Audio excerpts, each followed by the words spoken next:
I think I'll wait for a little bit to do the order of tonight, because you lot always have a go at me doing it at the start and then you miss it and you'll get very panicky about it. But I'll do the order in a minute. So welcome. Jess, who usually co-hosts with me, is not here tonight. So you unfortunately just have me. So a lot of my voice. But we do have 3 wonderful guests for you tonight. So we're going to have 3 great interviews, and then I'm going to be doing some tasting notes about the last 2 drams of the box, and that's about it. If you're new to Pour and Sip, and this is your first tasting session, please get involved in the comments. Please let us know what you think about the whiskies. If you have any questions for our guests, please don't be fearful if you think it's a silly question or your tasting note, you don't think it's very good. No such thing. Please get involved. Let us know what you think of the drams. We love to hear what you guys think. And yeah, so I think it's probably going to be enough of me talking. And the order of proceedings tonight, we're going to be starting with Sailor's Home, the Stormchaser. Then we're going to be over at JJ Corry. And then we're going to go with another interview in Dingle. So, and then finally, I'm going to be doing a little bit about Jameson and then the Mortlach. So that's your order. I will not be repeating myself. So please, yep, that's it, right? Good. Okay. And I probably should have mentioned, and I've just forgotten, just seeing all these Irish whiskies. Happy St. Patrick's Day, early St. Patrick's Day, but this is our Pour and Sip St. Patrick's Day special. So we've got some great Irish whiskies to celebrate with tonight. So we're going to be learning a lot about Irish whiskey, about the history of Irish whiskey, what's going on with the Irish whiskey scene, and taste some brilliant stuff. There's lots and lots of comments coming in now. I'll read a few of these. Alex Battersby saying, evening all happy, almost St. Patrick's Day. Yeah, it is on Sunday, isn't it? Yeah. So, I mean, we could have done a Pour and Sip on this. It's always on a Thursday. So, JB, looking forward to this evening's tasting. Richard Wingrove, welcome back. Should be an interesting few drams tonight. Amy Barrett, evening. Pete Barrett, good evening. All welcome back, all of you. David Norcross, evening. All looks like a great set tonight.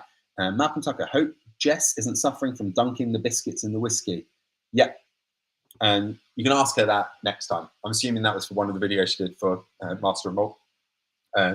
Richard Wingrove, hope your taste buds recover soon to let you appreciate the box.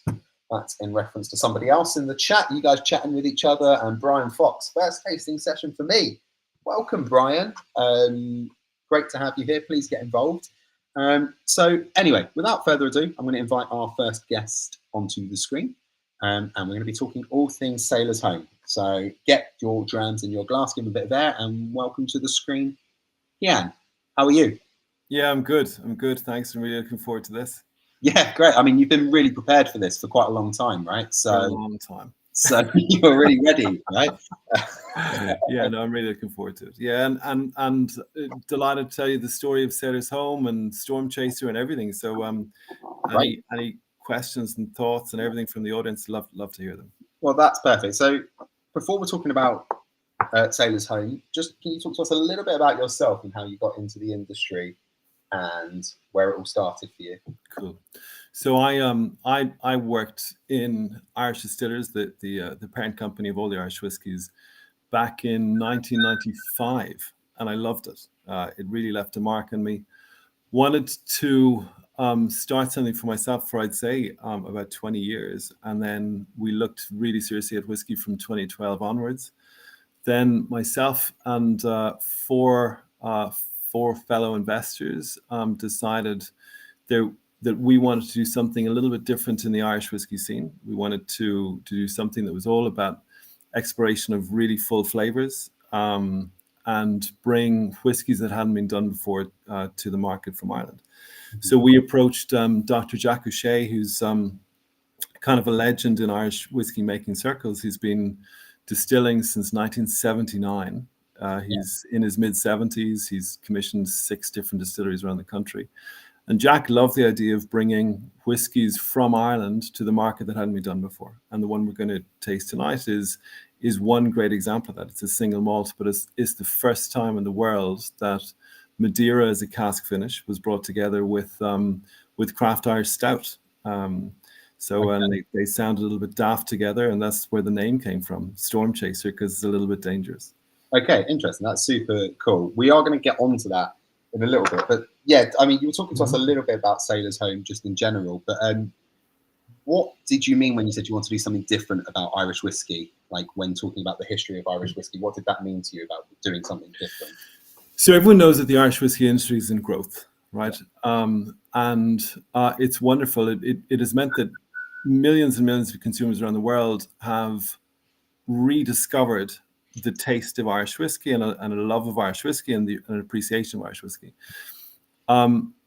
With that came an opportunity to launch more premium Irish whiskies. So really distinctive flavors, really distinctive ways of making whiskey. So and that includes things like what we're doing tonight in terms of this single malt, but also we launched a multi-award-winning blend. First time in the world that an Irish whiskey was made quite the way that we made it in terms of journey. We launched a multi-award-winning single pot still, which is a uniquely Irish style, a little like single malt, but made with malted and unmalted barley, and then often other grains in the mash bill. Okay. So our whole thing was, how can we bring great whiskies to consumers around the world, whiskey lovers around the world, at a really great price for what they're paying for, and that's why we approached Jack. Okay, yeah, and so as you were saying, that Jack has been very well respected in the industry for a long time. So, what is it about these ones that? Where is it being distilled? Yeah, so we're sourcing whiskey. We're sourcing whiskey from a couple of different distilleries, and whereas we're sourcing, we're also controlling all aspects of making. So in the case of Stormchaser, the single malt, we control the mash bill, distillation. So we selected to go with triple distillation, how long it's aged for, what it's aged in, how it's blended, etc. So our whole approach is to put making into the whiskey, even though we don't own the distillery. And on the back of Sailor's Home growing and the reaction to the liquids and so on, we are planning to build our own distillery. So we're buying the land for that this year, which is kind of exciting. Have you got like a kind of profile in mind for that you like when choosing your whiskies in general that works with what you guys are doing? Yeah, it's a great question. So when you're sourcing, you can choose to have the most distinctive flavors, and the whiskeys don't have to be related, right? So we created what we saw as the most delicious go-to whiskey in our blend.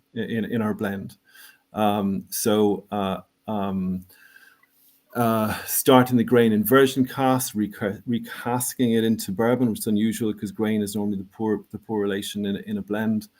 Aging the malt then in bourbon, and then finishing that in Jamaican rum. So there's an example of really, really delicious blend. Then our pot still completely different, our malt completely different.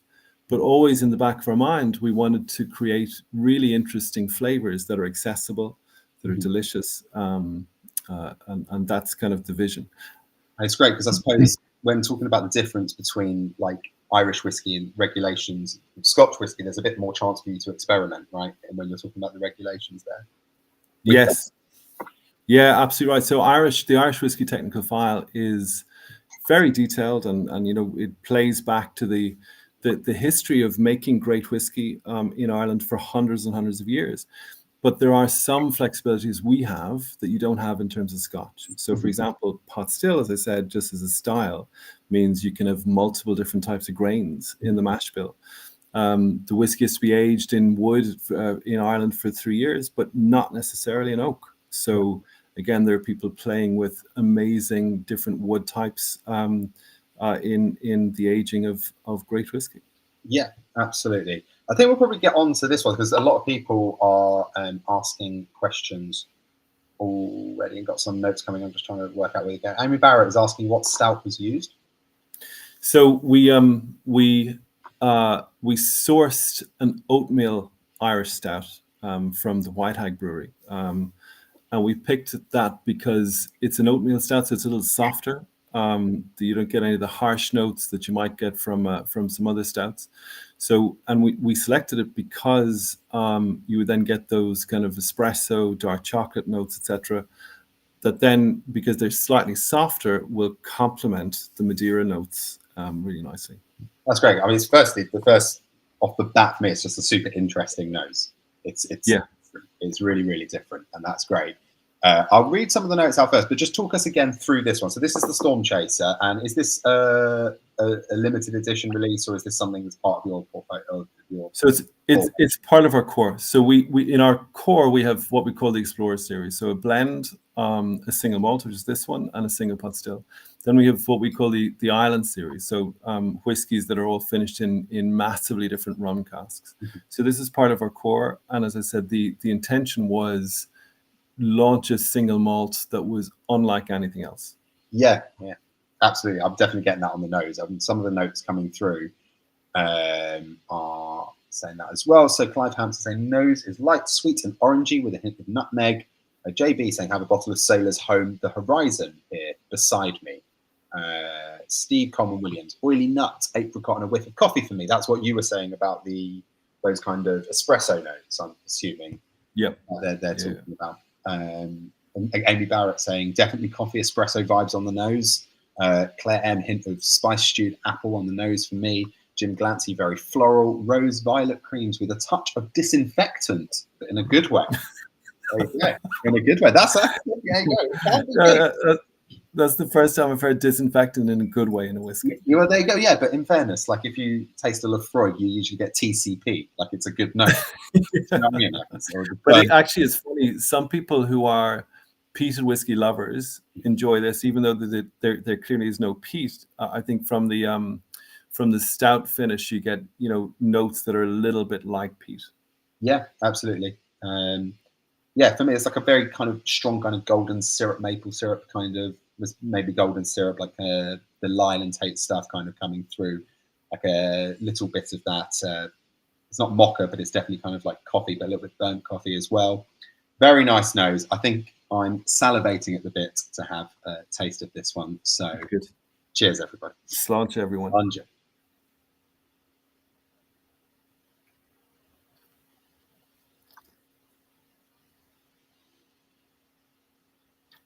Yeah.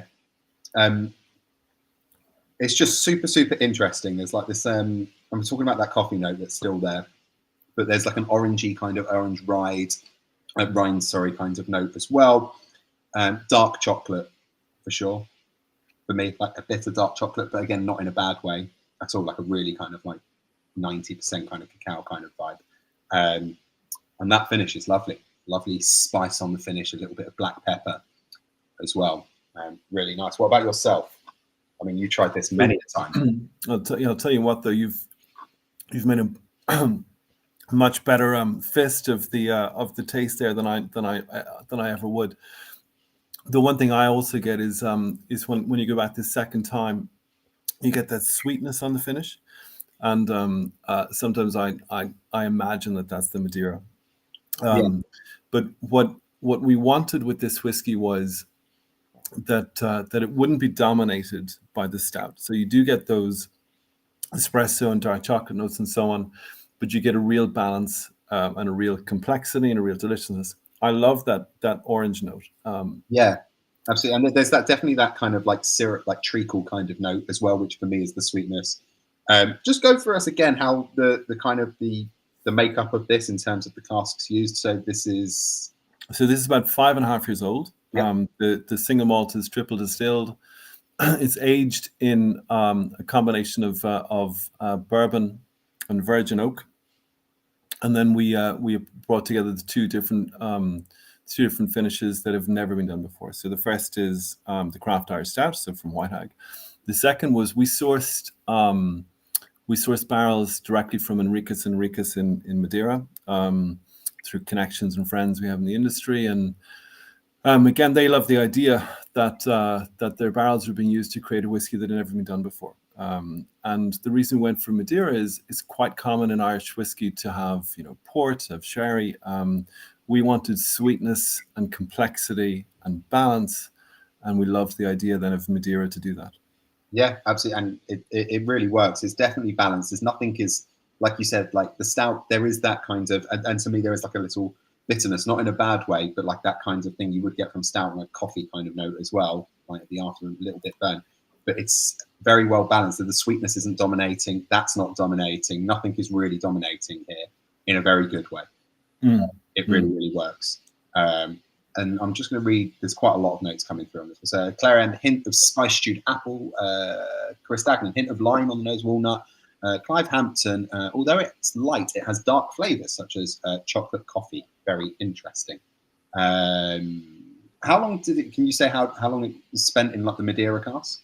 So 6 to 12 months. So I'm trying to think when the last batch was bottled, it was certainly north of 12 months. Mm-hmm. Okay, and then we've got Amy Barrett. All I get is coffee on the nose. So overpowering to me. That's completely opposite of what I was saying. To me, who isn't a coffee lover, from a coffee lover, the coffee nose is amazing. A lot of coffee there. So yeah, Amy Barrett, I'd say like mulled wine merged with coffee now. That's an interesting mix. Chris Dagnan, violent creams. Is that what I read out instead of violet creams? Unless there's something called violent creams. Steve Coleman Williams, it's literally the alcohol evaporating away, which takes some of the stronger scents with it. You guys are talking to each other in the comments here, and it's that's just the way they're being relayed to me. It's like Brian Fox, I'm getting maple syrup. Amy Barrett, I'm still getting mulled wine and coffee, but on the palate. Anthony Mullins, sweet caramel on the taste with a spicy finish. Gorgeous. JB getting the hint of orange straight away. Chris Dagnan, hand thing like perfume. Sorry, again, these comments that are... Steve Coleman Williams, what's the creaminess? I can't put my hands on it. Not custard, like Scotch creamy whiskies. So for you, yeah, absolutely. There is a creaminess, a wonderful creaminess in it. Is that something to do with the triple distilled, the pot still rhymes? So difficult to put your finger on it. But one of the reasons we went for that particular stout finish is that with certain stout finishes, you get a very hard profile. With this one, we felt you get those creamy notes, that it's the chocolatey, soft espresso end of stout. So maybe that's where it comes from. The other thing that we often get in tastings when people talk about the Madeira is they get a toffee note. So maybe that's also coming out. Absolutely. It's just, honestly, it's really, really interesting, this. And it's... sorry, I've just seen someone join us called... Okay. Anyway, yeah, it's super duper interesting. That creamy note is wonderful. It's like it's really clever stuff. Richard Wingrove, I've had stouts aged in whiskey barrels before, but not the other way around. Gives an interesting aroma to it. And is this one, I suppose, when you are doing tastings with it, is it one that lots of different kind of like it's people find that it's very interesting for people, so it's not doesn't.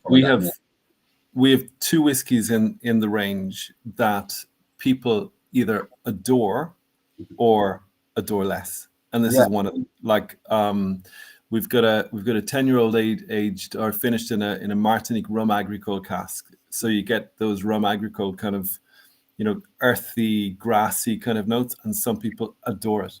And this one is similar. Our head of sales again worked in Irish distillers for 26 years, and this is his favorite by far because he's never tasted a single malt like it.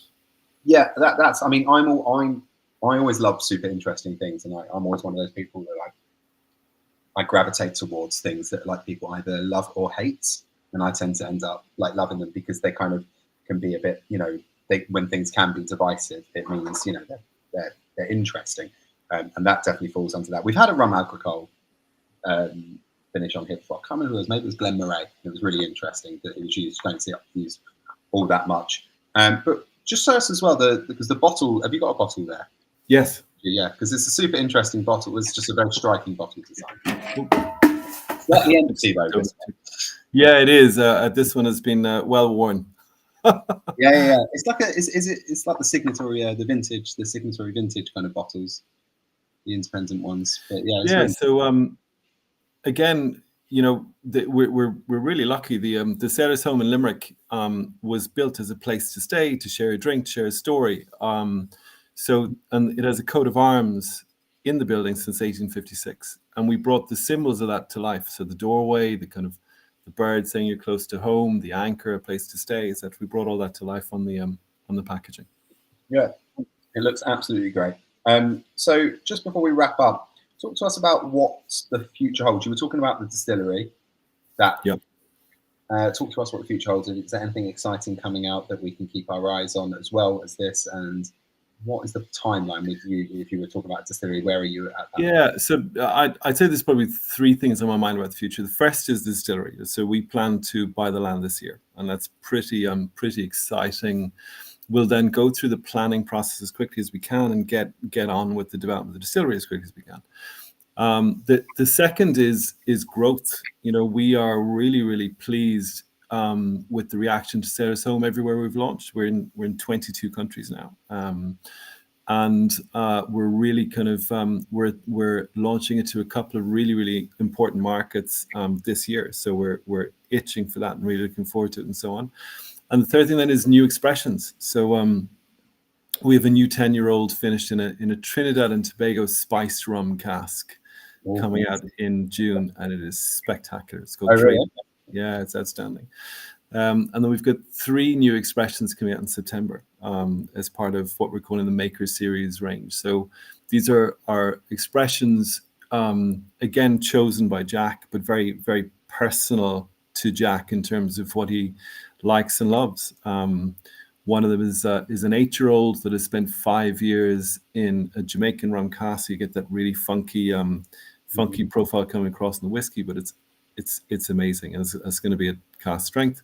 And then 2 different 21-year-old expressions. One called Origin, because it's just a pure expression of Irish single malt, aged 21 years in a bourbon cask. And then the second aged 18 in bourbon, and then it's like a double maturation, the last 3 years in cognac, which is called Voyager.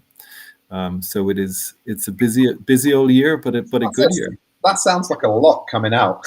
It really does sound like a lot.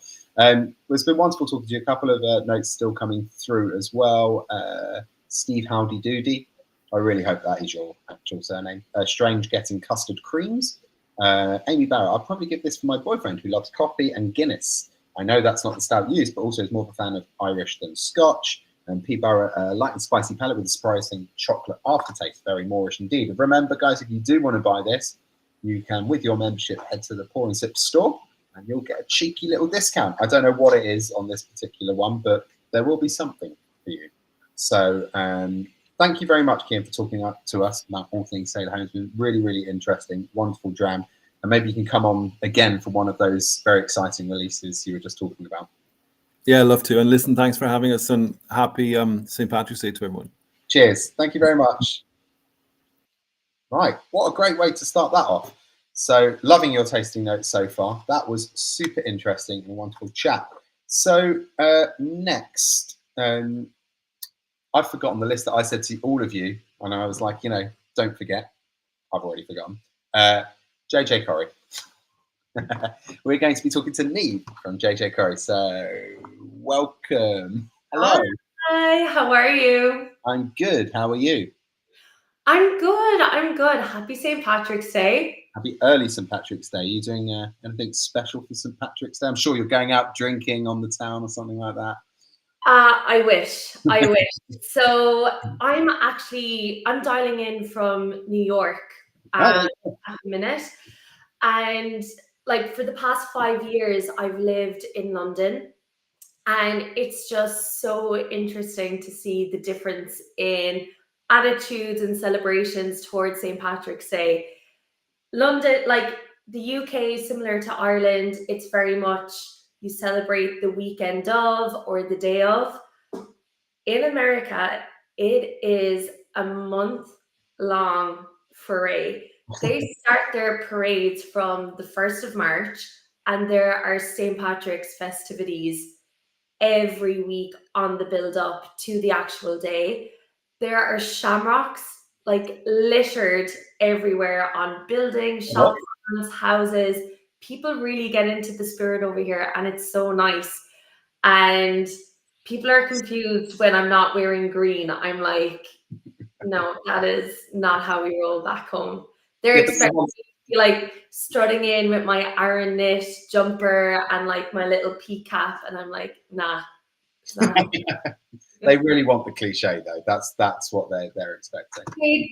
They do. And normally I would want to make fun of that, but they're so sincere and they're so excited by St. Patrick's Day. So I kind of let them away with it a little bit. Yeah, I was once in Boston for St. Patrick's Day, and that was bonkers because it's just a huge Irish community over there, and it was absolutely mental. Yeah. But yes, that sounds great. So, Neve, for anyone who doesn't know about you in general, how did you get into the industry and find yourself in your current role at JJ Corry? Yes, so I am the marketing manager at JJ Corry Irish Whiskey, and I have been with JJ Corry for over 5 years now. And I joined the company straight out of college. So in Ireland, there is this amazing global graduate drinks program run by an organization called IBEC.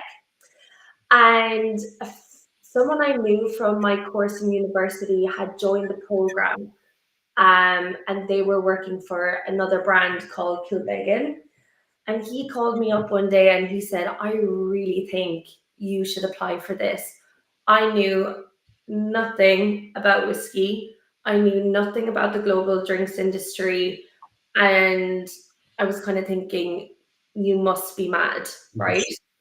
But he said, no, like, check it out, have a look. They're opening up applications again really soon.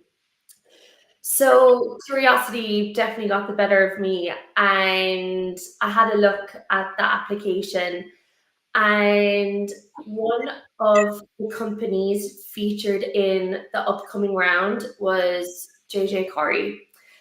And I had a read of the bio, and I saw that it was a female-founded, independent Irish whiskey brand. I'm from the west of Ireland in County Limerick, and where JJ Corry is based in Corry, County Clare. It's not very far away from my home, and it's set in a very rural setting also. And just like me, Louise, my boss, is a farmer's daughter. And when she left school, she emigrated from Ireland immediately and embarked on this 20-year marketing career with global drinks giants like Diageo, Pernod Ricard, and Moet Hennessy. And the other thing was what Louise was doing that was different to every other Irish whiskey company on the list of perspectives was the fact that she was resurrecting the lost tradition of whiskey bonding. So I just felt that was a very interesting proposition. And if I was to learn anything about the drinks industry and marketing, I would learn it from Louise. And also, I'm the eldest in my family. My brother and sister both work in the agriculture industry. My brother is a farmer. He's taking over the farm from my dad. I was totally the black sheep. You would not catch me on a farm. And jumping into whiskey and jumping into drinks really felt like a nice kind of adjacent, little moonwalk into another agricultural sector. So I felt like, okay, I'm kind of staying within the family business a little bit. Yes. Luckily for me, after a couple of interviews, I got the job. I moved to London and I started off as a brand ambassador. And then as the years went on, I kind of worked my way up to marketing manager then. So the amazing thing about, when you're working in a startup whiskey brand, you get to experience every single facet of the business. So that has been definitely one of the most rewarding things by working at JJ Corry for sure. Awesome. That sounds like a great journey into the business. So you briefly mentioned about whiskey bonding. Yes. So it's probably worth talking about that in relation to JJ Corry. So Yes. talk to us about that tradition. For sure. So when you hear the word JJ Corry, the next thing we want people to associate with us is the fact that we are the first modern Irish whiskey bonders. So whiskey bonding used to be a really commonplace practice in Ireland, you know, in the 17, 18, early 1900s, right? Very similar to independent bottlers that you would see up in Scotland, like, you know, the OG, Johnny Walker, Gordon and MacPhail. Bonders would have sourced whiskey from their local distillery. They would have taken care of the maturation of the whiskey, the blending, the bottling it, and bringing it to market. A lot of distilleries in Ireland would have just focused on the distillation, and they relied on the bonders to bring product to market. There were, to kind of categorize it down a little bit more, there were kind of two camps of bonders, right? You had your large scale whiskey bonders that would have been based in, say, Dublin, our capital city. And their whole kind of purpose was to pump out Irish whiskey to the US and to the Commonwealth. And they would have had, you know, large scale businesses. Then at the other side of the spectrum, you had teeny tiny rural Irish whiskey bonders.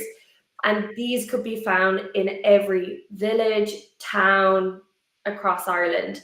So very recently, I came across this really cool statistic that in the 1850s, in our main town in County Clare, there was 63 registered whiskey bonders within a town. So it really was a vibrant practice back then. So JJ Corry, our namesake, he was an example of, you know, a small town whiskey bonder. So we're based on the west coast of Ireland, not so far away to the Cliffs of Moher, if anyone has visited the west before. Where JJ set up his shop in 1890 was in a port town called Kilrush. It is a very deep natural port. So that meant it was part of a very strategic trade route for the Commonwealth back then. So we would have been the last stop before America and the first stop on the way back. That meant that JJ had access to really unique casks, okay?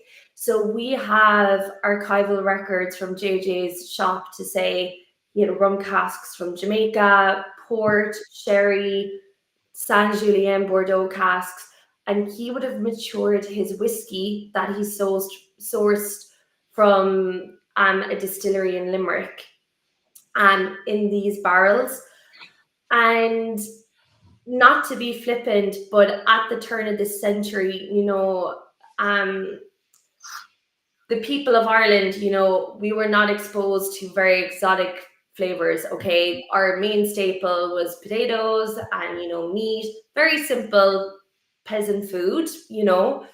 And the fact that JJ was just very casually churning out these amazing drams, these small batch limited blends, putting together whatever he had when he had it, that was so interesting. And when Louise saw that, she decided she was going to bring whiskey bonding back, because initially, back in 2013, when she left her corporate career at Diageo, the innovative thing to do was to set up a grain to glass distillery, you know, which was like, you know, the main inspiration looking at the craft whiskey movement in America.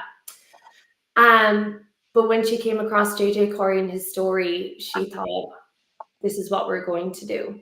So as modern whiskey bonders, we source our whiskies from distilleries all across Ireland, okay?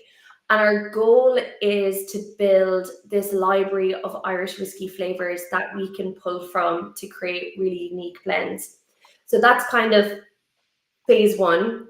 Phase two is for any new make whiskey that we source, it has to go into a cask.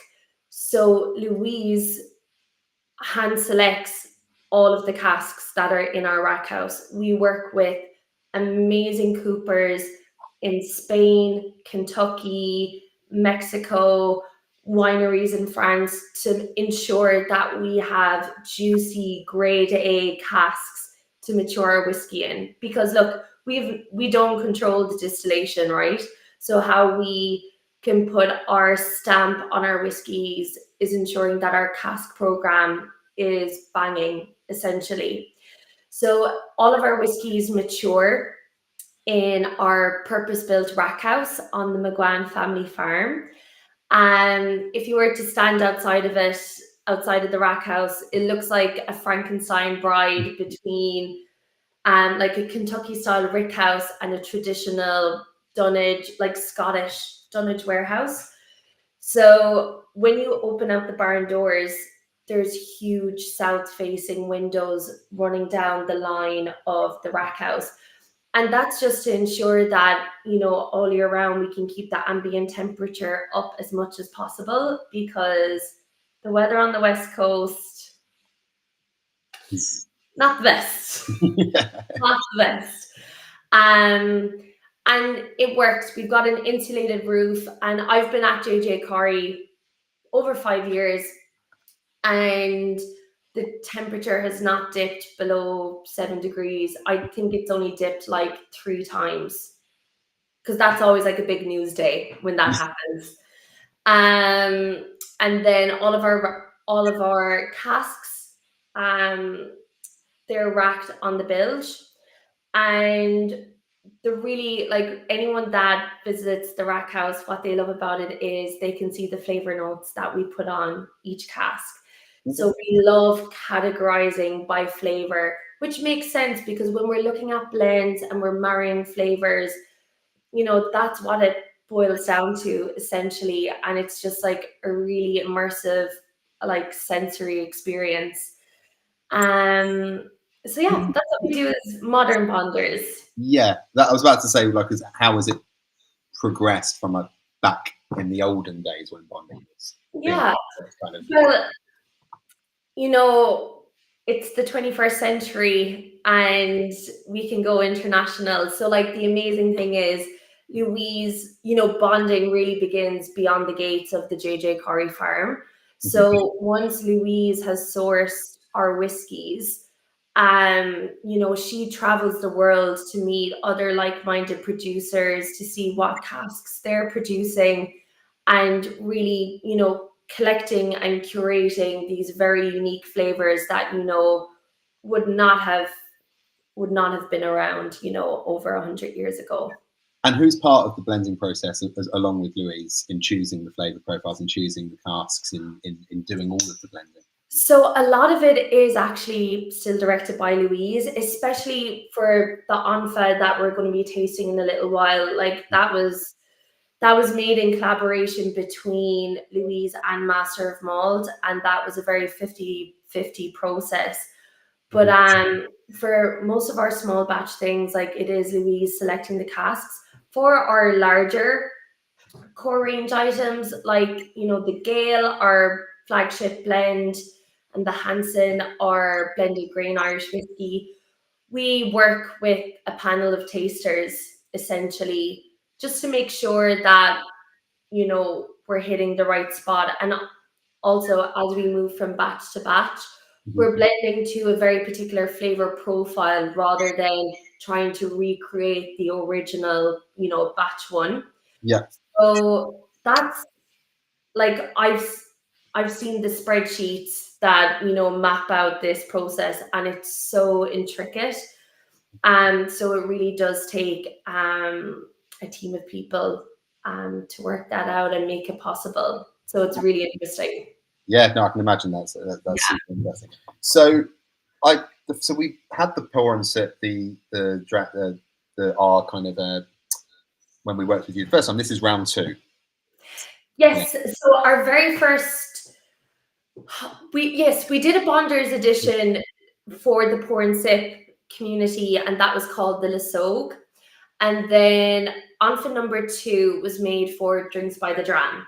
So they would have launched at a similar time, kind of early 2021. Mm-hmm. So the whole purpose of our Bonders editions is they are a really fun way for us to collaborate with different groups, different communities.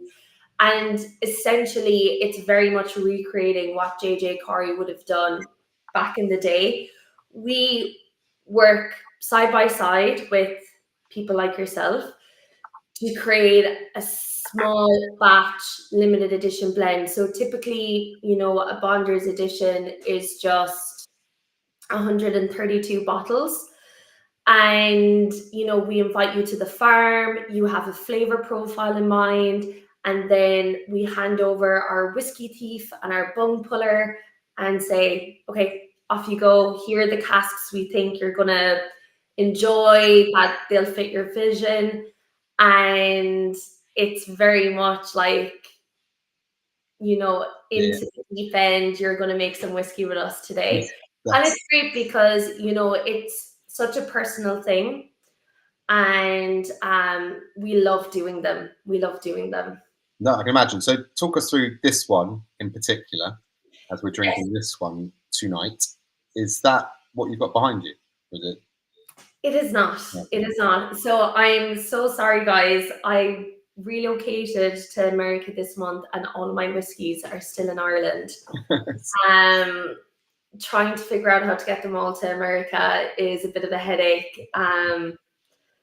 So yeah, I unfortunately don't have the dram with me this evening, but I was there when it was made. I hand labeled most of those bottles, so I'm pretty. What casks were being used in this one? Yeah, so the Anfa number 2 it's a really complex blend. Okay, so 77% of what's in the bottle is a malt vatting. Okay. Mm-hmm. So to break that down, 16% is a 14-year-old single malt sourced from Bushmills, ex-bourbon cask. 54% is another 14-year-old cask sourced from Bushmills, bourbon matured. And then 7% is a top dressing of 29-year-old single malt Irish whiskey, ex-sherry butt. Okay. So that, guys, this is this is a super bougie. Yeah. Okay. We don't roll these out every single day, just saying. So this really is a special dram. And then the remaining 28% of the blend is a grain vatting. And the way we characterize our grain whiskies in our flavor library is into 3 sections. So we've got grassy, ginger, and sweet. Okay, it's as simple as that. This comes from our sweet category.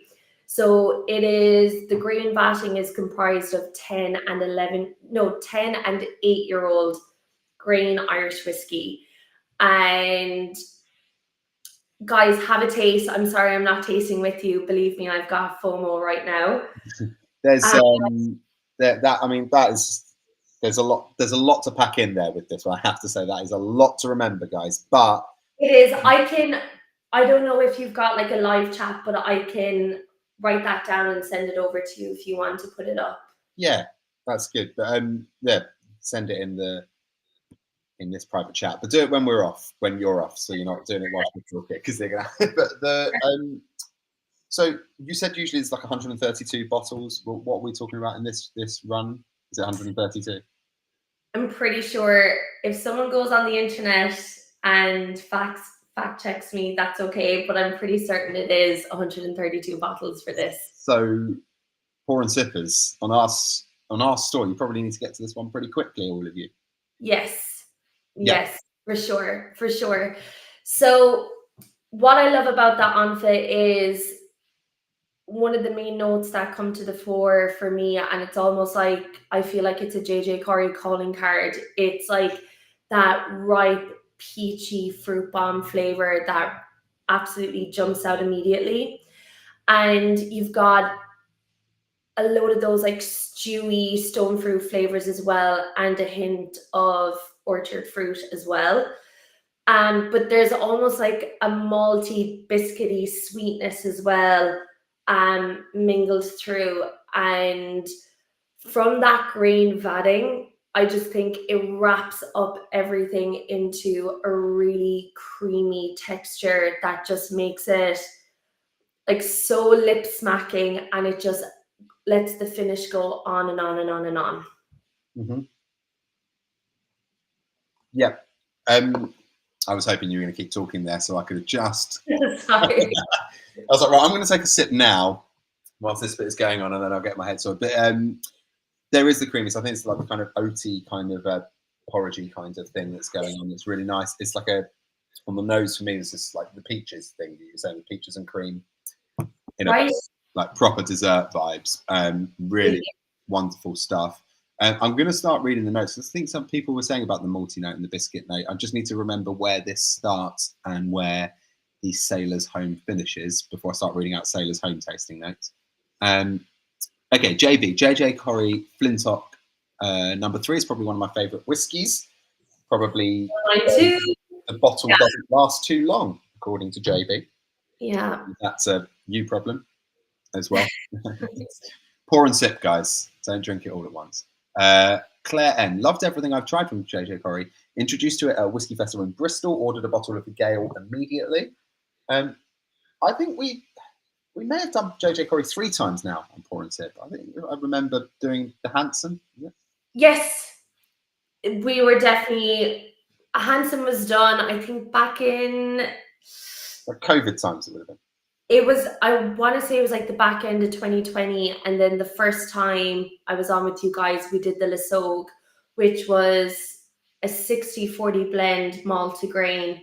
Mm-hmm. That's also an amazing one too. I'm not sure if there's any of it left or if you guys ever got to try that, but that was a really beautiful blend. That's why you need to get this one quickly, guys, and it will be on our Pour and Sip store. Chris Dagnan, coconuts on the nose, cream soda, ? And Clive Hampton, light orange and gentle Christmas cake with vanilla on the nose. Strange, but it works. Amy Barrett, nose, gives me a lemon tart. There's definitely a definite lemon note coming in for me. Cream soda notes, that's twice getting that note. Seacon Williams, I got lemon curd and malted milk biscuits. So that was what you were saying about that particular note. Yeah. Biscuity vibe.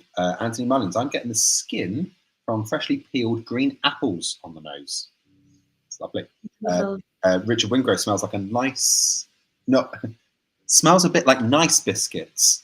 Is that a brand of biscuits or just? Yes, it is. It is. They were my nana's favorite biscuits.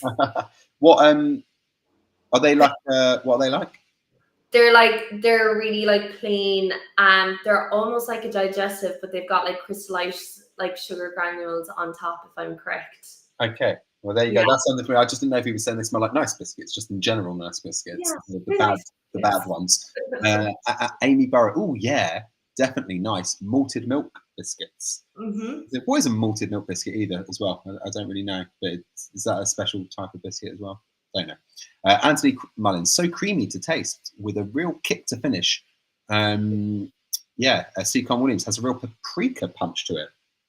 That's an interesting taste to me. A little hint of spice. Yeah, I can definitely see that happening.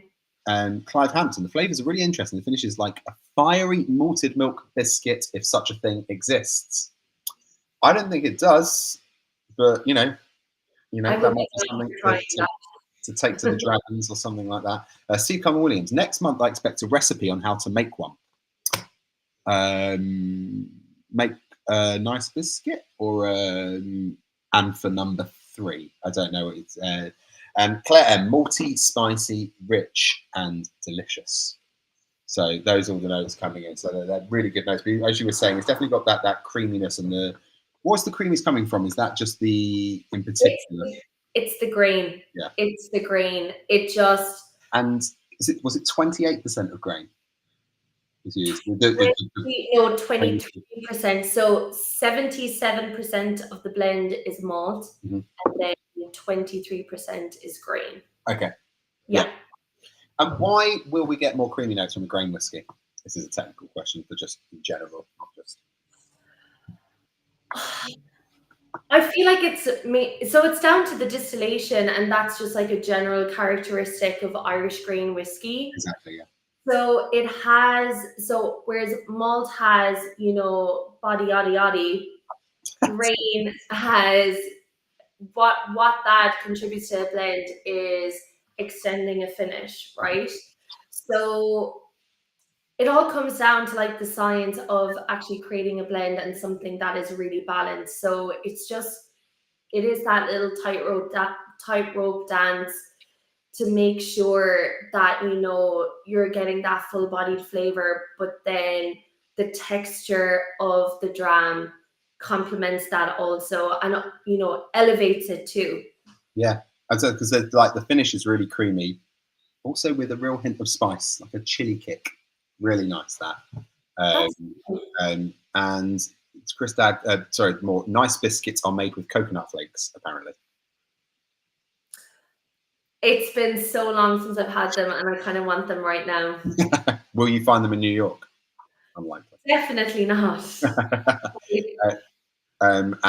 Richard Wingrove added a bit of water to my last sip to see what difference it made. Takes away the spiciness and brings out more fruitiness. Chris Dagnan, there's a collab there. JJ Corry and malted milk biscuits. I'd buy them. So there you go. That's something to think about. And lastly, Amy Barrett, definitely going to grab a bottle of this. So spicy and creamy. Love this. Absolutely. It's wonderful stuff. So what else is held into the future for JJ Corry, just in general? Is there anything exciting happening? Oh my God. Everything. World domination. So actually yesterday, we were featured on a segment on the Today Show, which is the top morning talk show in America. So I got to visit the studio to drop off Bonders editions to the presenters. I got a tour of the studio. Nice. If any of you guys have seen the morning show on Apple TV, it is exactly that. It was so cool.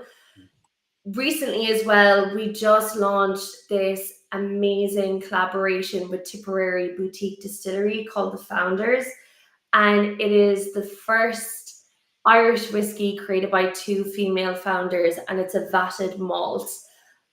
So we launched that on Friday for International Women's Month.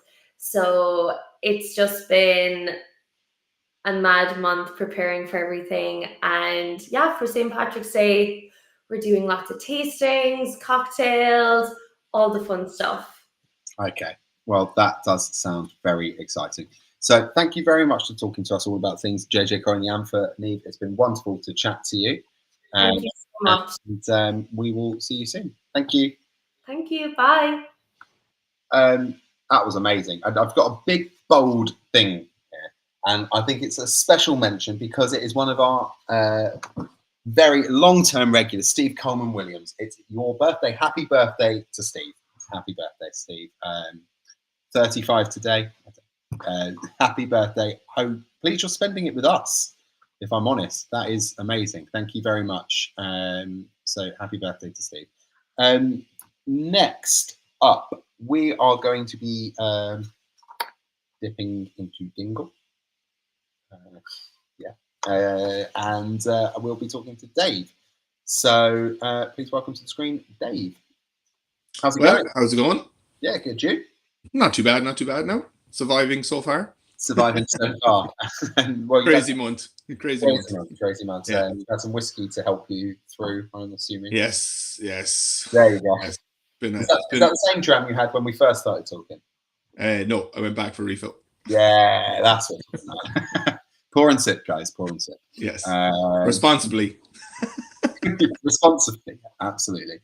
Thank you for that, Nate. She's just written in the kind of the science of that JJ Corry release. Yeah. Exact percentages. We're talking 77% and 16%. So thank you for that. I will get that written to the guys.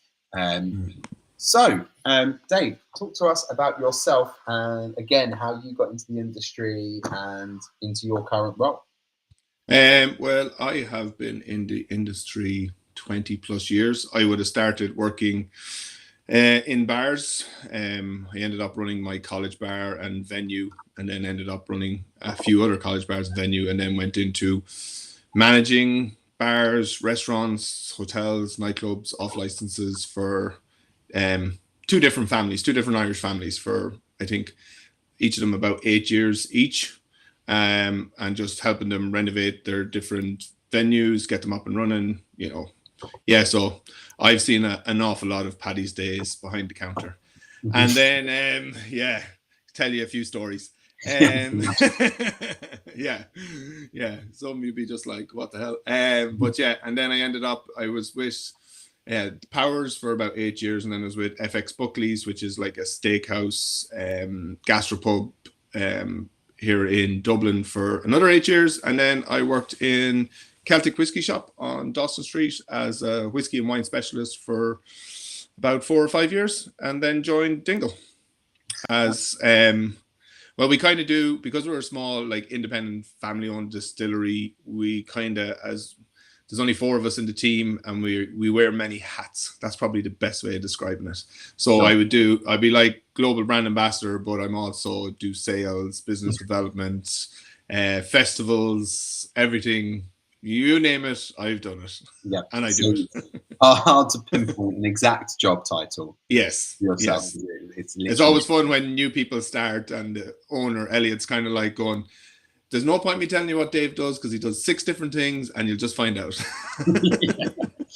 But tonight you're essentially just brand ambassador for Dingle. You're going to talk us about Dingle tonight. So talk to us, for anyone who doesn't know anything about Dingle. Yep. About the history of it, how it came about. Yeah, so Dingle would have been one of the first independent distilleries in Ireland for, nearly 50 to 100 years. Before Dingle, we started in November, December 2012. Before that, there was only Middleton, which is owned now by Pernod Ricard, Bushmills, and Cooley Distillery. So we kind of were first out the gate of the new wave of Irish distilleries. If you think about that now, that was 12 years ago. We were the 4th distillery, and now there's anything from 45 to 50 distilleries in Ireland. So we kind of, a lot of people would have seen us as the people that kind of opened the door for everyone else to kind of come through. Everything that we made, it was just, the guys worked in the trade. They own pubs. They have the Porterhouse pubs here in Dublin, the one in New York and one in London. They had a brewery as well. So they were, they knew what they were doing, but at the same time, it was still a gamble. There's a funny story. The lads were, because I was 2 cousins, Oliver Hughes and Liam Lahart, and they asked their friend Peter Mosley, who actually was from living in London, over to give them a hand for 6 months to set up a brewery and then distillery. And shock horror, he's 30 years later, he's still here. But they kind of, Oliver was a solicitor and Liam was a builder, but they were still running a brewery and pubs. And one night in the pub, they were sitting down and they were like, Irish whiskey is probably we think it's going to be the next, big thing. And Oliver's like, I think we should open up a distillery. And Liam was like, yeah, Grant, let's have a think about it. And how are we going to generate some funds? Because you can't exactly go to a bank and go, here, give me 10 million, but I can't pay you back for like 5 to 10 years. They're going to tell you where the door is pretty quick. So, Oliver came up with this idea of selling private casks, to friends in the industry, so other publicans, other off-license owners, private individuals. And Liam was like, yeah, Grant, that sounds like a really good idea. Let me do the maths on it. And the 2 boys were meeting for lunch the next day, and Liam tells me the story that Oliver came walking down the road, and he was about 20 yards away, and he shouted, how many have you sold? And Liam was like, what the hell are you talking about? And he goes, casks. And Liam was like, sure, we haven't even decided a price. And Oliver goes, I've sold 20. You'd want to catch up. So that was the start of kind of Dingle Distillery. The lads chose Dingle instead of, because they had the brewery here in Dublin and the pubs in Dublin, but they decided Dingle because Dingle was kind of like a second home for Oliver and his family. As I was saying, the lads had 2 or 3 jobs each, like between their day jobs, the pubs and the brewery. And Oliver and his family used to go down to Dingle at the weekends once a month or so, and it was kind of like his second home. So he wanted to bring it to the area. He thought the area was very cool. It's like it's the very southwest of Ireland. It's the most westerly distillery in Europe. You're right on the edge of the Atlantic. It's actually where Star Wars was shot, round by the Skelligs, you know, where Luke was on the island when went to get him. That's Skelligs. That's literally just down the road from us. And yeah. And is that a tourist spot now? Oh, it's always is. It's always been, because it's an old cloister monastery on it, and you can only get onto it 3 or 4 months of the year. So it's one of those kind of must-see kind of places. It's just it's the Ring of Kerry. You drive around by the coastline of the Atlantic. It's very, very, very beautiful. So yeah, Oliver wanted just something, because he felt like the community down there was brilliant, and the people and the landscape and everything. And yeah, in 2012, the lad set up a distillery down in Dingle in an old mill. We make single malt, single pot still whiskey, Dingle gin and Dingle vodka, all down in Dingle. So everything we make is made in Dingle, aged in Dingle, and bottled in Dingle. Yeah. Okay, so I mean that's super interesting. What kind of separates Dingle though from other Irish whiskies? Obviously, you were first to do a single pot still. We would have been the first after, let's say we would have been the first to do a single pot still after, let's say, Middleton. Cooley had it done, but like if you're looking at, let's say, an independent owned distillery, yeah, Dingle would have been, yeah. I suppose it was that kind of having the nerve to go and do and wait to release our own whiskey. We didn't buy in any whiskey. We didn't do private bottlings. We didn't do anything like that. Like the guys had the gin and the vodka, which was good to bring in cash flow. So like if you were making your gin and vodka on a Monday, you could have it on a shop shelf by Saturday. But at the same time, Peter was very strict on quality. If it wasn't high quality, it wasn't going in a bottle, and that was that. Also, just the fact that like it's family owned, there's no backing. As I was saying, they set up the cask program, which was called the Founding Fathers. We had 500 individuals and publicans and off license owners who bought casks at the very start. We have a party every year for them, which is great crack. And yeah, it's a bit crazy. It was meant to be a 1-day event, but it's now, after the first couple of years, it turned into a 3-day event. So it's like everyone goes down on Thursday or Friday night and leaves on the Monday. So yeah, it's a bit crazy. But like the Founding Fathers cask program helped, because you have to pay for the malt, you have to pay for the lights, the electricity, the furnace to get your pot stills up and running. We were very lucky. The lads got stills from 4 sites in Scotland. We have wooden mash tun. We have 5 wooden fermenters. We do our cuts by hand. Our distillers will be very sought after in the Irish and in the whiskey industry, because our distillery is manual, completely manual. Like you have to jump into the mash tun twice a day and dig it out by hand. There's no automation. We do our cuts by hand, fill casks by hand. We up until now, everything that we've released has been in first fill casks as well. Sure. We will be doing second fill, but at the moment, like for now, we're in year 12. Everything has been first fill. Yeah. Okay, that's interesting. I mean, we'll talk about this in a bit, but what else? I mean, what is in the core range of Dingle? So what is it? Is it? Yeah, we've pretty much 3 core products. Let's say our gin, our vodka, and then our Dingle single malt. It's the blue bottle. So the Dingle single malt, it's got the Remboy on the front, which would be like, it's a pagan kind of Celtic tradition in Ireland. That little man there, celebrate on the 26th of December. If you want absolutely great party, come to Dingle on the 26th of December. It's an old tradition of kind of scaring away the bad spirits from last year and wishing best of luck for next year. The whole tradition is like, if I came to your house, I'd either sing or do some dance or something, and you either have to pay me or give me something to drink or eat, or else it's bad luck on your house.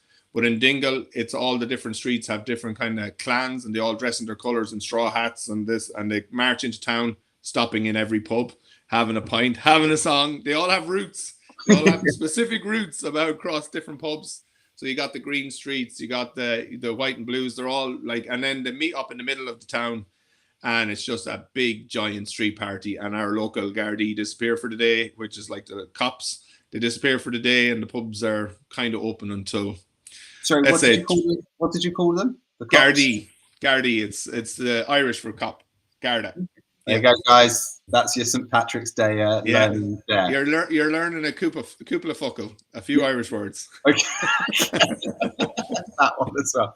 So guys, if you want to head down on Boxing Day on the 26th of December. Oh, no. Stevenson's Day over here. You can never call it Boxing Day over here. Stevenson's Day. Okay, I don't know. I'm getting Wicker Man vibes from this idea of you. It is. It's kind of, a lot of people, when they see it, they're kind of like, oh, why have you got a Wicker Man? And I'm like, no, it's the Wren Boy or the Wren Man. If you're down, it's like there's songs and tradition about it. It's massive. It's absolutely. Actually, we had a few of our friends, our distribution friends in the UK over for last year, because they came over for a visit and they were like, oh, we must come back for Wren's Day. And I was like, do. And they rang me at like 1 o'clock in the morning, and I was like, are you enjoying yourselves? And Aaron was like, yeah. And I says, you better keep going, because there's about 4 or 5 more hours left yet.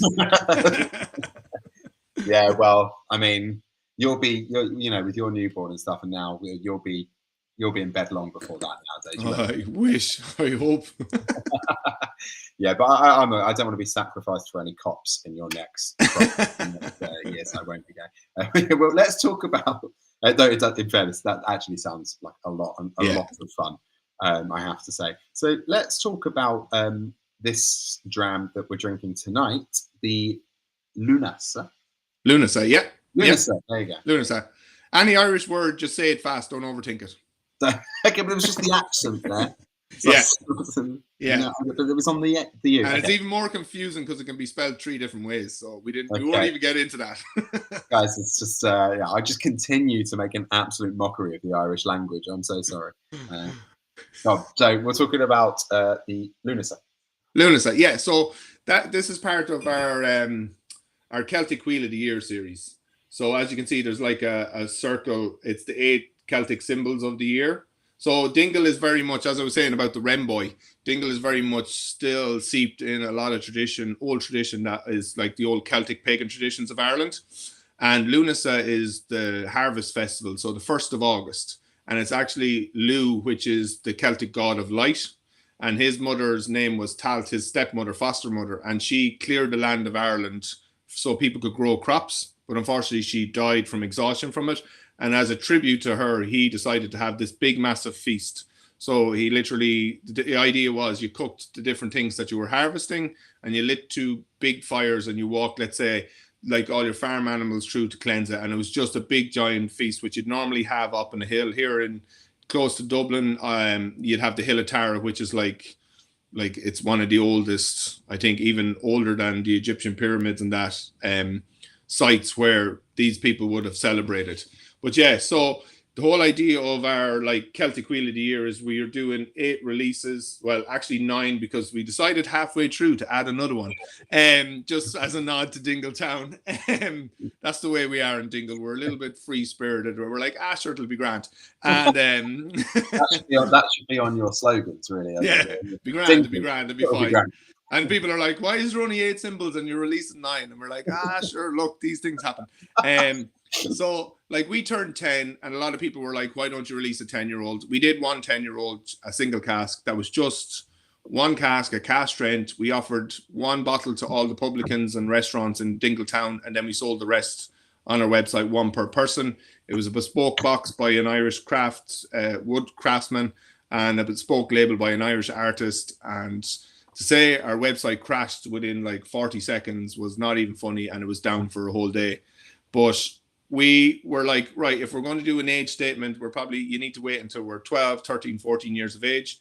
And before our core release, the blue bottle, we had only showcased 5 casks. But as you can see in the background here, this is one of our casks warehouse. We've about 20 to 30 different cask types. And we were like, right, why don't we, for the next 2 or 3 years, showcase some of the other cask types that we have in our possession that people haven't tried before?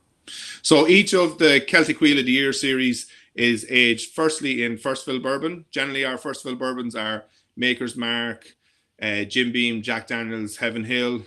And then it's been aged in first fill bourbon for about 4.5 years, and then transferred into another first fill cask. But this one's actually a double maturation of bourbon. This has been matured for the second time in Widow Jane 10-year-old casks. So if you don't know about Widow Jane is like, it's a straight bourbon. They batch it 5 casks at a time. It's a little bit higher ABV than, let's say, most American bourbons. I think it's like 45.5 or 46 they generally do it at. And yeah, we just wanted to show off our single malt. This one's a single malt. It's batched at 50.5. We normally batch all our whiskies at 46 or higher, non-chill filtered, all natural coloring. We don't add anything.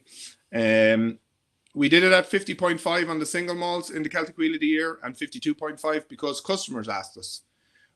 Customers had asked us if we could do cask strength or something a little bit higher on the ABV.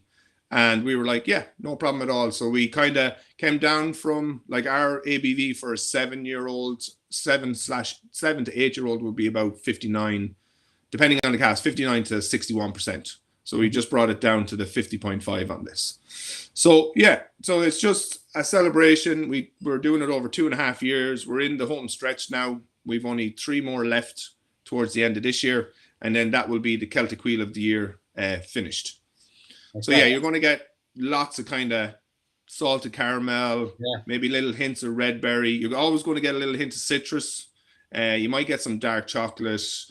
You will get a little bit of spice. And when we talk about spice in Irish whiskey, we're talking like a ginger spice or crystal spice on the back of the throat. It's not like Frank's hot sauce or jalapenos, you know.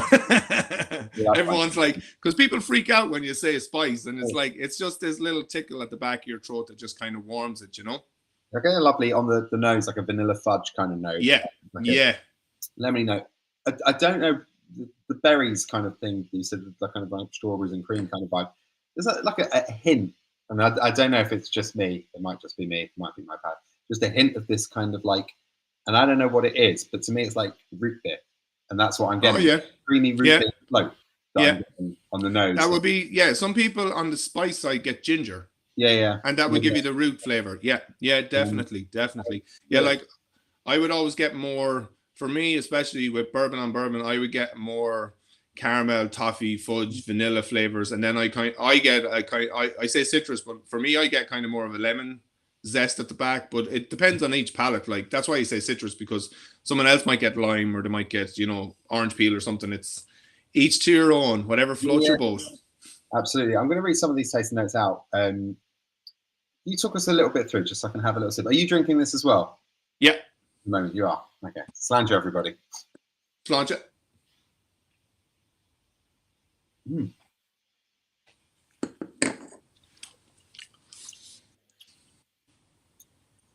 Lovely. Like I said, it's really good. Like lovely vanilla fudge kind of note, kind of cherry Bakewell tart kinds of note. Yeah. Well, for me, really like the cherry there for me. Yeah. And at the end, it's definitely like a ginger, but not like a that fiery, but like a kind of like a sweet crystallized kind of ginger. Exactly. Yeah. Kind of vibe, which is really nice. I'm going to read out some of the notes that are coming through. Amy Barrett, I'm getting creamy notes on the nose with a little citrusy lemon note. Steve Coleman Williams, birthday boy. Burning jam roly-poly. Is that something you do? You burn jam roly-polies? Or is it like a thing? Has taken me ages to work out what this whiskey smell reminded me of. Burning a jam roly-poly. There you go. And Amy Barrett says like a lemon roly-poly. Chris Dagnan says jammy Dodgers to continue the biscuit theme. So maybe there's that kind of malted note that people are getting, like the biscuity note, but then also with the strawberry kind of berry kind of thing as well. Amy Barrett, jammy Dodgers. Steve Common, apologies. Is he saying Ren Boy? Yeah. No, Ren. W-R-E-N. Yeah. He spelled it like that. Ren Boy. Yeah. Not the other one in Thailand. No. Yeah, no, that's sorry. I wasn't going to say it. I just wasn't. Don't worry. We just say stuff. Don't worry. I'm sure it'll be grand. Clive Hampton, sweet, spicy, fruity, and dark chocolate packed with flavors. Andrew Thewlis, I'm getting the vanilla fudge flavor. Lovely. Alex Battersby, getting a bit of rose Turkish delight. Yeah, I absolutely get that's a good note. Yeah. And Jeremy Anderson saying interesting cinnamon finish. Not had that note before. Yeah, that's the spice. Some people it can trigger different taste for different people. Some people will get that ginger nut biscuit or the ginger snap spice. Other people will get cinnamon spice on the back. The odd time, because we're right in the coast, some people do get a bit of saltiness on it as well, but it's it's totally personal flavors. That salted notes that's in there. There is definitely a kind of sea spray kind of note. That's it's really nice. When we're talking, so this is triple distilled Irish malt. What can you expect of anyone who doesn't know about triple distilled? What that kind of gives to the whiskey? Well, like it depends on each distillery. Like our distillery, like we have like our wooden mash done for our malt. Obviously, it's 100% malt barley. We do a slow fermentation, about 36, 72 hours. And then we do our cuts by hand and by taste, by smell. We start with 5,000 litres and we cask 500 litres after triple distillation. It comes out about 70 to 72%. We would cut it back. We do cut it back with our well water from below the distillery down to about 65, 66.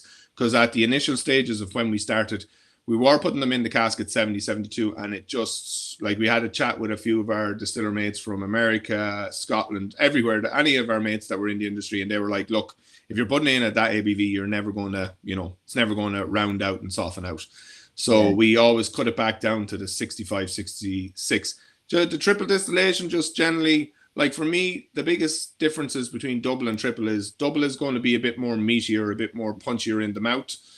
Triple is going to be a lot more like silkier and just more a sweeter kind of finish, because you're removing a bit more. You're removing with another distillation, you're removing more of those impurities that might hang around in the distillate, and then it just allows more, especially because we're putting our new mix spirit into first fill cask. You're getting a lot more of that flavor coming through. But like we do double distillation and triple distillation. We've done peated and unpeated. We do single malt and single pot still. And then we have done other recipes such as rye and old pot still recipes that we don't know if we can release yet because they don't fall in technical file, but that's another story. we like to do a dance, take a chance and see what happens. Yeah, that's really cool. And lastly, before wrapping up, and I'm very aware of the time now, and I've still got 2 drams to go. What does the future hold? What's happening at Dingle Distillery? Yeah, so at the minute, like for the Celtic Wheel of the Year, we've only 3 left. So we've one, I think we're releasing in June, then another in August, September, and then the last one is it's kind of a nod to Dingletown in the first week of December. And then after that, we're probably going to look at maybe putting something else with our core single malts, maybe an age statement, maybe a different type of cask finish that we might batch twice a year. We kind of have a lot of different things on the board that we're kind of chatting back and forth. We have to go ahead for another cask warehouse because as you can see, this is the cask warehouse here. That's Paddy. He's in charge of the cask warehouse. He's one of our distillers and the cask warehouse manager. Like we're running out of space. Our casks are actually moving into the bottling room in our warehouse. So we got to go ahead for a new cask warehouse. We have planning permission put in to renovate our distillery because our distillery is actually an old mill. It's called the Big Blue Shed in Dingle because it's actually an old mill where literally if you took a slice diagonally, so it's got the old stone walls up at the back and the old mechanism and the old wheel. And then the rest of the building was missing. So they just put galvanized sheets up and it's painted blue. So it's just a Big Blue Shed in Dingle. So yeah, hopefully we'll get to go ahead to renovate the distillery because Dingle goes from about 2,000 people off season to about anything from 10 to 20,000 people during the season. Yeah, it's coast town. Like there's loads of different things to do. Like for the small town that it is, it has 25 pubs. Great thing to do. We have 25 pubs. 25 pubs, very important. Very important. And they're all very unique. They're all really cool. They're all like, it's one of those places like from Dublin, it's like 4.5, 5 hours. And people go, oh, I'm going there for a day. And I'm like, yeah, it won't be a day. And then the text you and they're like, oh, I'm staying for 3 days. Absolutely. JB's asking what plans are there for the single malt going forward? Probably another single, like we might do an age statement. We might do an 8 or a 10 in 2025. We were kind of talking about, and then we might do something like, might do a different, let's say a cask finish where we do it batch twice a year, let's say, and we might put an age statement with it, but it'll be another, let's say, core release to go on the shelf. For me, after we do the Celtic Wheel of the Year, we're kind of looking at, we want to have another 1 or 2 whiskies that we hope to have on the shelf in every pub and off license with the single malt that's already there. Awesome. Well, there you go, guys. And Dave, it's been an absolute pleasure talking to you. No worries at all, lad. Good chatting with you too. Yeah, absolutely. I've still got 2 drams to talk about here. So please stick around and I'll see you soon. Cheers. Have a good weekend. Survive it. Yeah. That was great. So those are our 3 guests. I'm just going to quickly do a brief whistle-stop tour of our last 2 drams. Like I said, 5's a lot in a box for you guys. So all of you, I don't know your how much, but so don't have to drink them now. You can drink them later on, save them. We're just going to give you a little brief history about the drams that you will be drinking. So the first one I was going to talk about was the Jamesons. I don't need to really introduce Jamesons too much. And this is the Pot Still 5 Oak Cask release. So this was only in 2022, for the first time since the 60s, that Jameson released a single pot still whiskey. And as the guys have been talking, it's a style of Irish whiskey. It's made up of mash bill malted and unmalted barley. Then it's triple distilled in copper pot stills and within just one distillery. It's kind of the signature taste of Irish whiskey. It's kind of rich texture, creamy. That's kind of what made Jameson so famous at the start. But during the kind of demise of Irish whiskies in the 20th century, they stopped production like everything in Ireland did. And this is the revival of that style that Jameson's once had. And it's kind of gone all out, to be honest with you. So it's been matured in 5 different barrel types. Bourbon, first of all, sherry casks, and 3 types of virgin oak casks, and made from Irish, European, and American oak casks. It's really, really nice. I tried this earlier, and I have tried it before. Lots of chocolate sweetness, lots of salted caramel, a bit like the Dingle one. Really kind of like buttery, porridgey notes. It's a real, real winner for me. So feel free to have a look and drink of that one. Next one, breaking the narrative of our wonderful St. Patrick's Day, is the Gordon MacPhail bottling of the Mortlach 15-year-old. One of my favourites, the Mortlach 15-year-old, I have to say. Big, meaty dram. But for those who don't know, Gordon MacPhail is kind of a bottler, been bottling Scotch whiskey, maybe one too many whiskies for me, for over a century. And this is the range that they call the distillery labels. And it was created to kind of honour the bottler's long relationship with over 100 distilleries in Scotland. This one that we're drinking tonight, or you will be drinking at some point, is Celebrating Mortlach, which is a Speyside whiskey. But Speyside, as we know, is usually known for being kind of aromatic, fresh, honeyed. But this Mortlach in general is very uniquely meaty and oily. It's a very, very heavy spirit. I absolutely love it. I have to say, it works really well with sherry casks, like really potent, big sherry bombs. It's a much heavier spirit than we know from Speyside, and that's kind of created through a very unique maturation process. They still use worm tubs, which we've discussed before with different drams. It's very rare in the industry to find distilleries using worm tubs. It's kind of like 2 worm tub condensers. They're like long copper coiled pipes, which is called the worm, and then it's put into a large vat of water. Very rare to find in modern day distilleries. And these kind of big, kind of stumpy pot stills that give it that kind of that meaty character.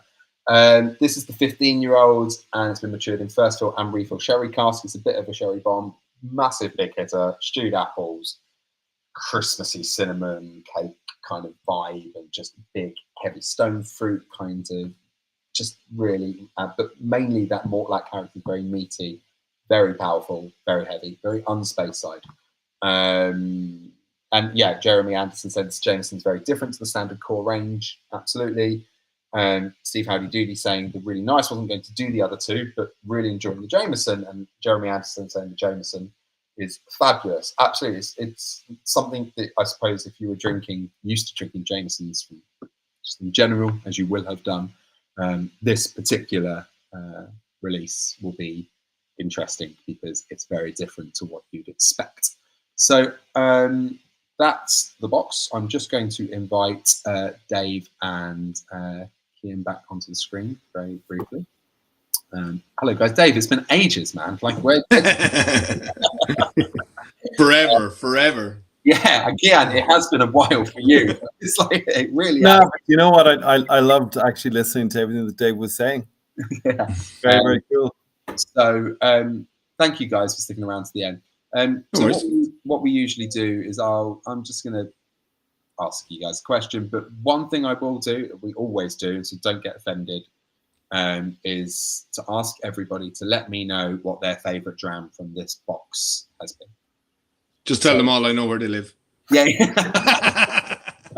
He'll invite you up to Dingle for those celebrations, and you will be sacrificed for the crops for next year's harvest. Yes, it has to be done. So yeah, let us know what your favourite's been from the box. Don't say Mortlach because it ruins the St. Patrick's.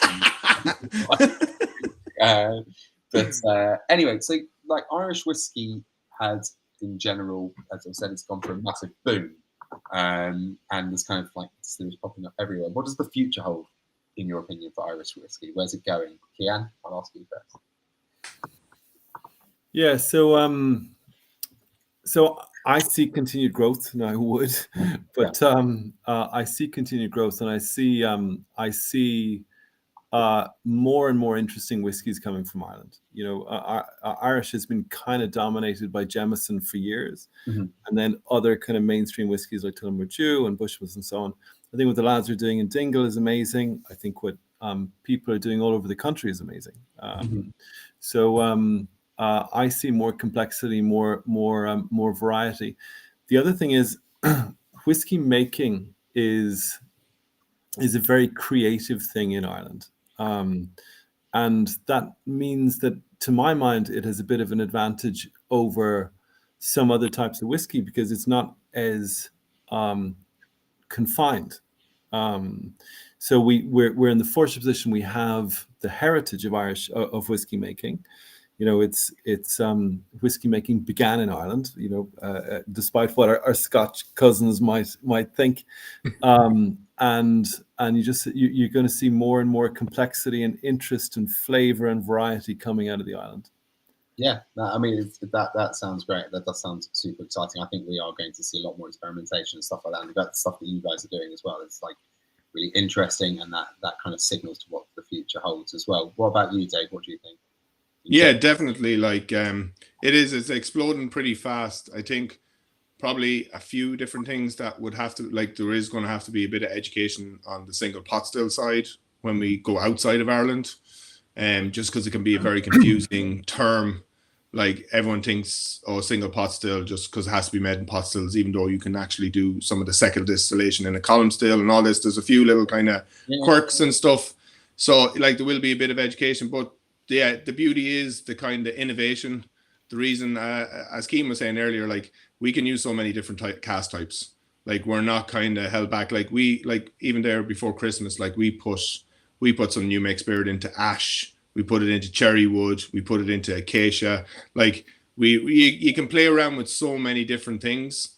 And it's because of you guys, the customers, drinking those things from craft producers that we're able to get those casks and try them. You know, that kind of way. So people's palates are expanding. You're seeing an awful lot more play with, like, different types of wine, different types of rum. And that's because customers are drinking those and the casks become available to us. So I think, just especially on the Irish whiskey side, it gives us a lot more chance to innovate. And even, like you were saying, worm tube distillation, there, like Brendan up in Cologne, he does that mad fecker. He does, like, some crazy things. He malted barley in his garden shed and nearly set it on fire and all this kind of stuff. So, like, there's a lot of good, cool, like, very different types of things happening in Irish whiskey. And, like, that's the beauty, as you were saying to people, pick which one. That's the beauty of it. There's so many different ones coming out that there's something there for everybody. You know, there's an Irish whiskey there for everybody, and it just makes it a bit more fun for the consumer to try all the different ones and cask types they might thought they never liked, and styles. I think that's true, absolutely. And, like, we've had so many, like, not talking about Ireland, but in over the world, there's so many, like, interesting distilleries here on Pour and Sip, stuff like, it's just going to, like, Sweden and Macmyra with just doing such interesting cask ideas that you won't find in Scotland, obviously. So it'd be, you know, it's a good time to be able to experiment with those. I find it super interesting. Is there any of those ones you just mentioned that we might see the light of day? Any of which? Oh yeah, you will. Yeah. Like the like, we've about 20 to 30 different cask types aging. The ash ones were crazy. Like, talk about pale white the casks were. It was unbelievable. I was just like, myself and Graham, the master distiller, and Paddy, who's our distiller and cask warehouse manager, we were just like, we don't know what the hell this is going to do, but we're excited to see what it does. You know, it's just, I was just like, it literally looks like a pine wood floor. It's that kind of even lighter if you sanded it down. It's just, and we're just like, I wonder what kind of flavor, color, everything that it's going to impart on the new make spirit will be very interesting, you know? Yeah. That must be super exciting to be in that room. Yeah. And what happens to that. Right, guys, it's that time. I'm just going to have to scroll back up.